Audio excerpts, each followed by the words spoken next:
अभिषेकमन्त्राः।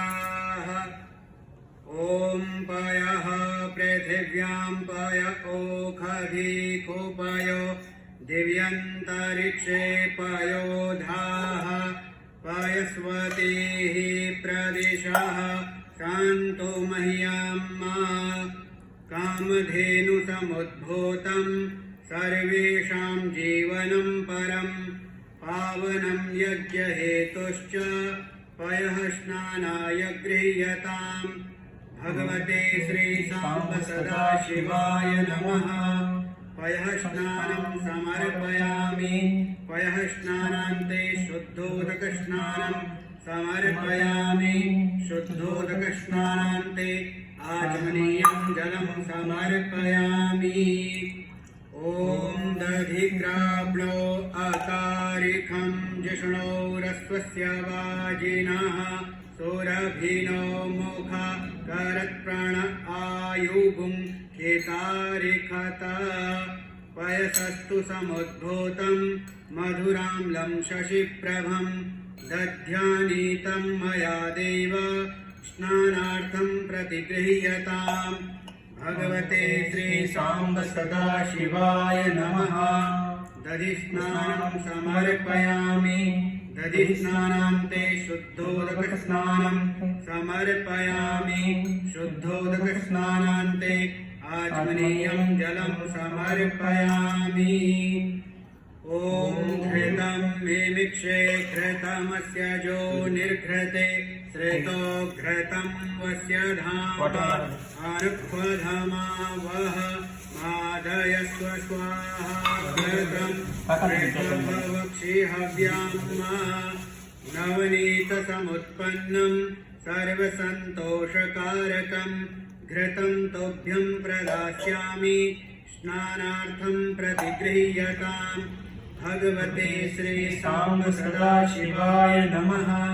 घृतस्नानं समर्पयामि। घृतस्नानान्ते शुद्धोदकस्नानं समर्पयामि। शुद्धोदकस्नानान्ते आचमनीयं जलं समर्पयामि। ॐ मधुमाकारितायते मधुशरन्ते सिन्धवः माधुवीर्णः सन्तोखधीः मधुनक्तमुदोखसो मधुमत्पार्थिवगुं रजः मधुजौरस्तुनः पीता मधुमान्नो वनस्पतिर्मधुमा अस्तु सोर्जः माधवीर्गावो भवन्तु नः। पुष्परेणुसमुत्पन्नं सुस्वादु मधुरं मधु तेजः पुष्टिकरं दिव्यं स्नानार्थं प्रतिगृह्यताम्। भगवते श्रीसाम्ब सदाशिवाय नमः। मधुस्नानं समर्पयामि।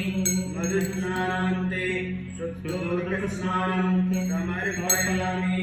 शुद्धोदकस्नानान्ते आचमनीयं जलं समर्पयामि।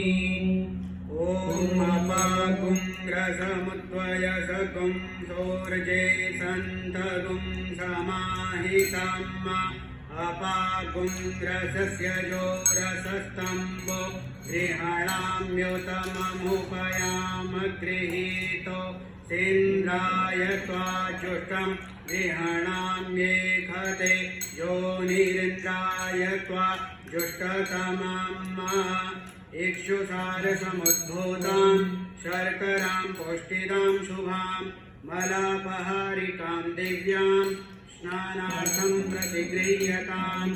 भगवते श्रीसाम्ब सदाशिवाय नमः। शर्करास्नानं समर्पयामि। शर्करास्नानान्ते शुद्धोदकस्नानं समर्पयामि। शुद्धोदकस्नानान्ते आचमनीयं जलं समर्पयामि। ॐ पञ्चनद्यः सरस्वती मुद्यन्ते सस्रोतसः सरस्वती तु पञ्चधासो देशे भवत्सरिता पयोदधिघृतं चैव मधु च शर्करान्वितं पञ्चामृतं मया नीतं स्नानार्थं प्रतिगृह्यताम् भगवते श्रीसाम्ब सदाशिवाय नमः पञ्चामृतस्नानं समर्पयामि पञ्चामृतस्नानान्ते शुद्धोदकस्नानं समर्पयामि शुद्धोदकस्नानान्ते आचमनीयं जलं समर्पयामि ॐ अगुं शोनाते अगुं शोः पृच्छ्यतां परोभापरोः गन्धते सोममवतो मदाय रसो अच्युतः मलयाचलसम्भूत चन्दनेन विमिश्रितम् इदं गन्धोदकस्नानं कुङ्कुमार्कं नु गृह्यताम् भगवते श्रीसाम्ब सदाशिवाय नमः गन्धोदकस्नानं समर्पयामि गन्धोदकस्नानान्ते आचमनीयं जलं समर्पयामि ॐ शुद्धबालः सर्वशुद्धबालो मणिवालस्तथाश्विनाः श्वेतः श्वेताक्षोरुणस्ते रुद्राय पशुपतये कर्णाजामा अवलिप्ता रौद्रा नभो रूपाः पार्जन्याः शुद्धं यत्सलिलं दिव्यं गङ्गाजलसमं स्मृतं समर्पितं मया भक्त्या शुद्धस्नानाय गृह्यताम् भगवते श्रीसाम्ब सदाशिवाय नमः शुद्धोदकस्नानं समर्पयामि शुद्धोदकस्नानान्ते आचमनीयं जलं समर्पयामि ॐ नमस्ते रुद्रमन्यव उतोतैखवे नमः बाहुभ्यामुतते नमः जाते रुद्रशिवा तनोरघोरा पापकाशिनी तया नस्तन्वाशन्तमया गिरिशन्ताभिचाकशीः जामिकुं गिरिशन्तहस्ते बिभर्षस्तवे शिवाङ्गिरित्रतां कुरु मा हिगुंसीः पुरुखं जगता शिवेन वचसा त्वा गिरिशाच्छा वदामसि यथा नः सर्वमिज्जगदयक्ष्मगुं सोमना असता अध्यवोचदधिवक्ता प्रथमो दैव्योऽभिखका अहिश्च सर्वाञ्जं भयन् सर्वाश्च जातो धान्यो धराचीः परासुवा असौजस्ताम्रो अरुण उत बभ्रः सोमङ्गलः ये चैनगुं रुद्रा अभितो दिक्षुश्रेताः सहस्रशो वैखाद्गुम्हेड इमहि असौजो वसर्पति नीलग्रीवो विलोहितः ओतैनं गोपा अदृश्रन् नोदहार्जः सदृष्टो मृडयातिनः नमोऽस्तु नीलग्रीवाय सहस्राक्षाय मेढुके अथो ये अस्य सत्त्वानो अन्तेभ्यो परन् नमः रमञ्च धन्वनस्तमुभयो राज्ञोर्जाम्मा याच्यते हस्त इखवः कराता भगवो वप विजन्धनुः कपर्दिनो विशल्यो बाणवाङ्कुत अनेशन्नस्य जा इखव आभूरस्य निखङ्गधिः जाते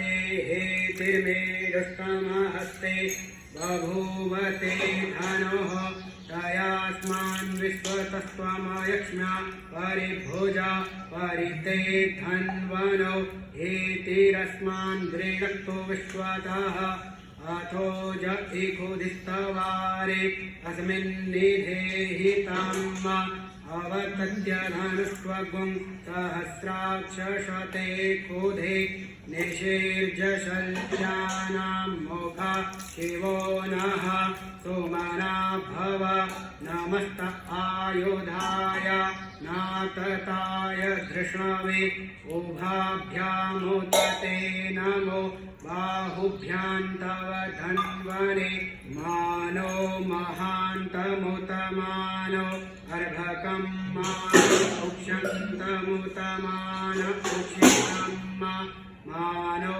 वधीः पितरं मोत मातरं मानः प्रियास्तन्नो रुद्ररीरिखः मानस्तोके तनये मान आयुखिमानो गोकुमानो अश्वेखुरीरिखः मानो वीरान् रुद्रभामिनो वधीरेह विकमन्तः तदमित्वा हवामहे। ॐ भगवते श्रीसाम्ब सदाशिवाय नमः।